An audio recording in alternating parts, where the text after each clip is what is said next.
Oinez jaistera behartu du Kepa.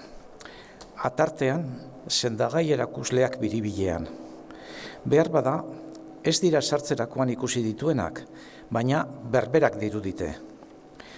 Ondotik pasatzerakoan, bat baino gehiago dira burua, disimulurik gabeko mespretsuz biratzen dutenak.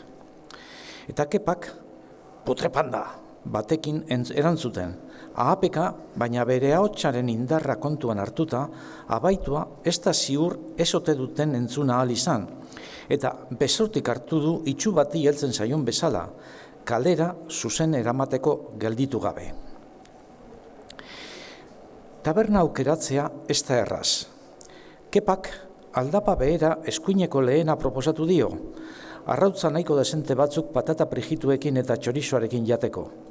Baina abaituak ez dio bere buruari halakorik permititzen ordu horretan, ez da beste edozein ordutan ere egia esan. Kepak gehiago zaindu behar lukeela pentsatzen du, baina ez dio esan. Aspaldi erabaki zuen marmarrean gehiago ez aritzea, kontzientzia hartu baitzuen ama gaikarri baten antzandia ari zela hartzen. Gonbito larria ematen dio dena den txorizo prigituaren usaina gogoratu gutzak. Kafe hartuko genuela esan dugu. Korrika egin behar izan dute autorik gabeko tarte labur batean galtzada gurutzatzeko.